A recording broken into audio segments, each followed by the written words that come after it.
Parce qu'il peut être encore plus difficile quand on est dans une situation de précarité de se défendre. 3 lycéennes grenobloises ont eu l'idée de créer des ateliers de self-défense en partenariat avec le Secours populaire, le Grenoble Karaté Club et la ville.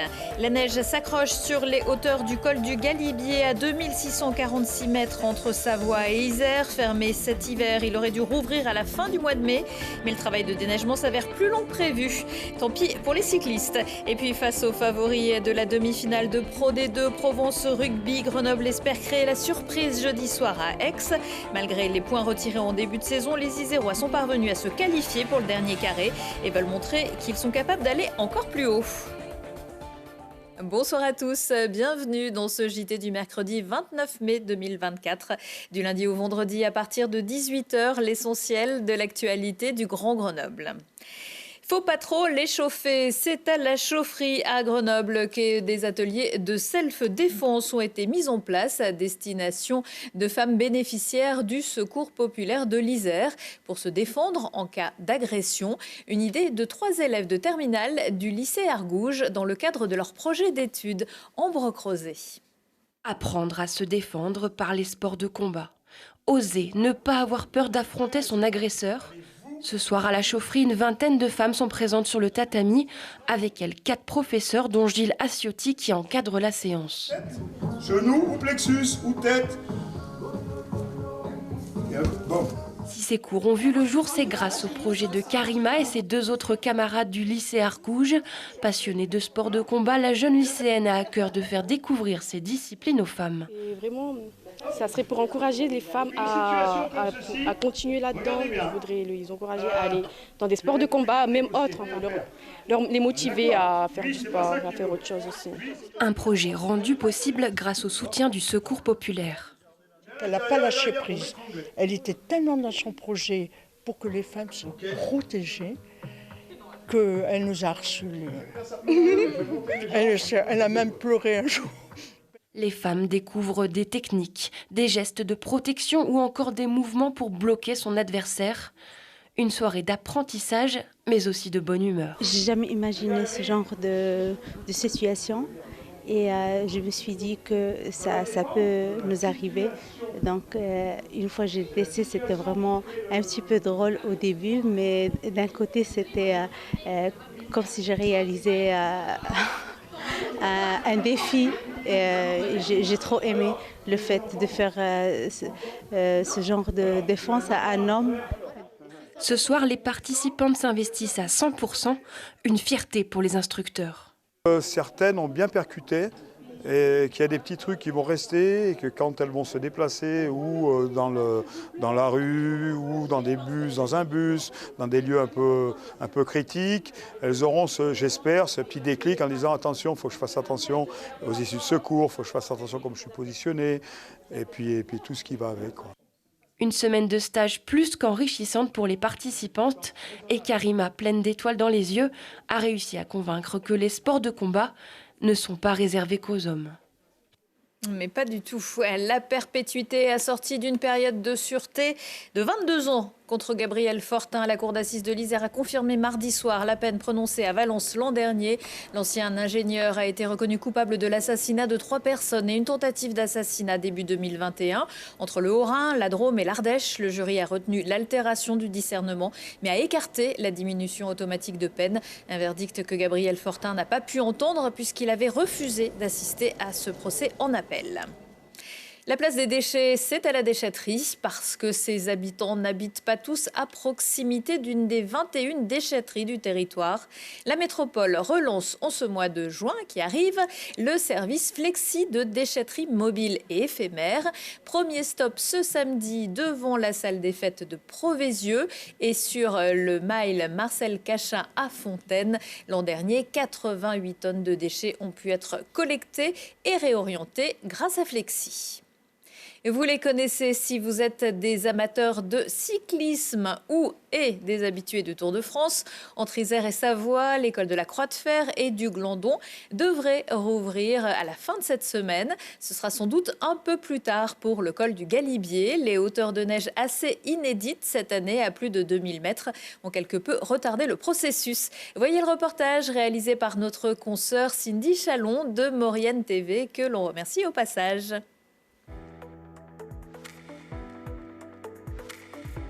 Depuis le 6 mai, les équipes du département sont à pied d'œuvre pour déneiger le col du Galibier. Un déneigement qui a commencé tardivement suite à de mauvaises conditions climatiques. Première partie, en fait, elle était assez rapide parce que les niveaux d'enneigement étaient assez faibles. Par contre, là, effectivement, on est sur la partie la plus délicate où on a un enneigement vraiment très conséquent avec des hauteurs de neige qui peuvent aller au-delà de 10 mètres. Et voilà, donc ce qui complique un petit peu les actions de déneigement et ce qui prend un peu plus de temps.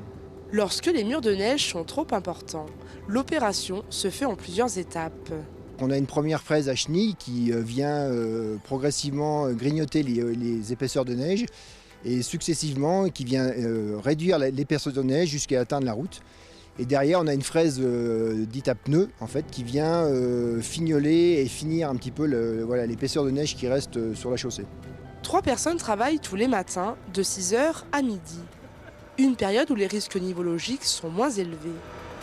Une mission dangereuse, mais un cadre de travail qui reste grandiose. Parce que le matin, quand on vient justement, on voit les chamois qui sont là, on voit les marmottes se balader et tout, c'est vraiment super joli justement. Actuellement, les équipes sont à 800 mètres du tunnel et à 1,8 km du col. Alors, on a une date approximative, on a une prévision d'ouverture qui est fixée au dernier vendredi de mai pour le tunnel et le premier vendredi de juin pour le col. Mais donc voilà, il faut être prudent sur ces dates d'ouverture parce qu'en fait, les travaux de déneigement, le risque nivologique peut tout à fait influer ces dates. Un col mythique qui accueillera cet été le Tour de France.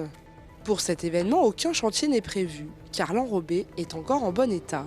C'est une route qui n'est pas déneigée, qui n'est pas salée l'hiver, donc qui subit pas les différences de température et qui reste plutôt en bon état.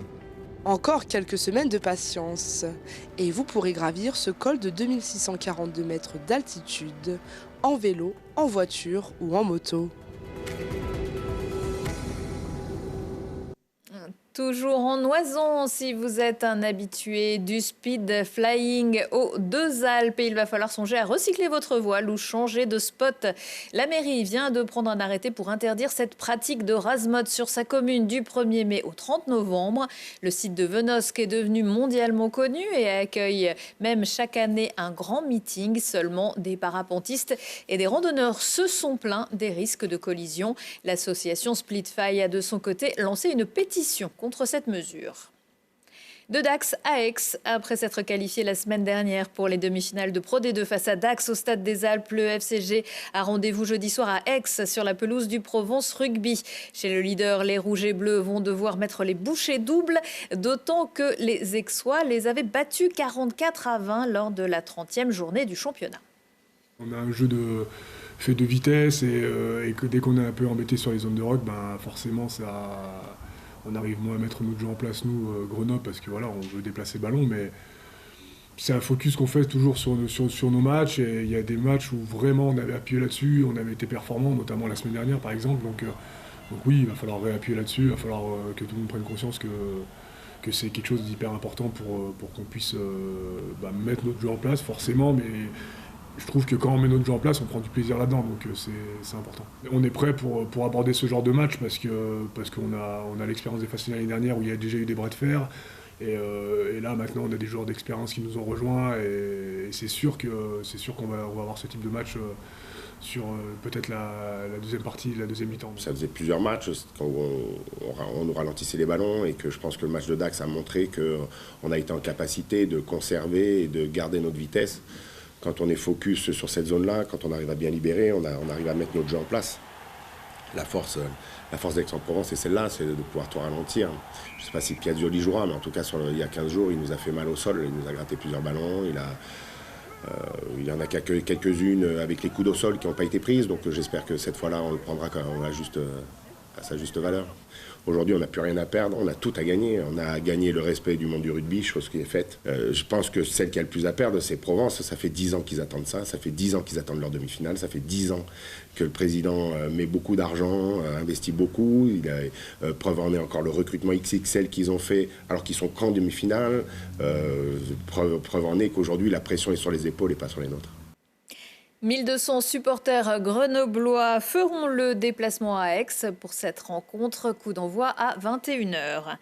Oswald Tonchot passe du jaune et bleu au blanc et bleu. L'entraîneur mayennais quitte Sochaux, club de national, pour rejoindre le GF 38 en Ligue 2. Âgé de 50 ans, il s'est engagé avec le club de foot de Grenoble pour 2 saisons. Il travaillera avec l'historique déjà en place. Frédéric Guéguin reste donc adjoint.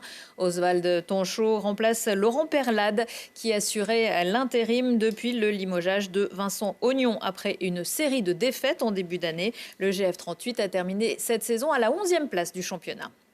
À quelques jours de la clôture du Festival de Cannes, le féminisme fait le printemps. Le cycle de conférences de la métropole donnera jeudi soir la parole à la journaliste, essayiste et réalisatrice Iris Bray, qui présentera de nouveaux regards sur le cinéma. Spécialiste de la représentation du genre et des sexualités au cinéma et dans les scènes télévisées, elle est aussi la créatrice de la série Split pour France Télévisions. Rendez-vous jeudi à 18h30, place André Malraux, afin d'obtenir des clés pour enrayer la mécanique sexiste. Pour passer à l'action, l'entrée est gratuite.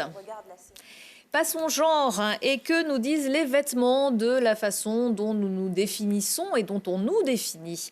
En écho aux expositions chic, le musée Hébert à la Tronche accueille jeudi 2 historiens de la mode du corps construit, vêtu, armé.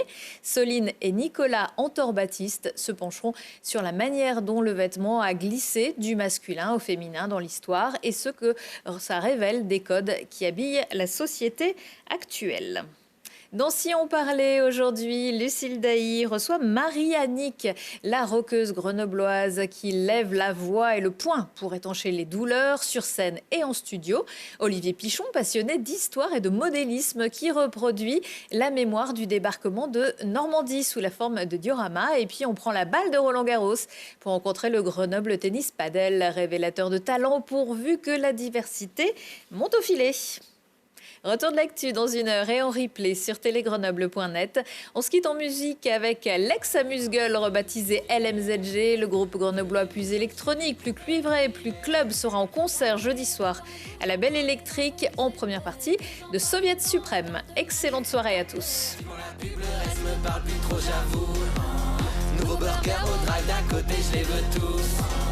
3 coups de volant, je suis arrivé. Motivé, j'aurais pu me faire livrer. La terre en vue, plus rien à branler. Moi, tout ce que je veux, c'est tout dévorer. On n'en a jamais assez, on en veut toujours plus.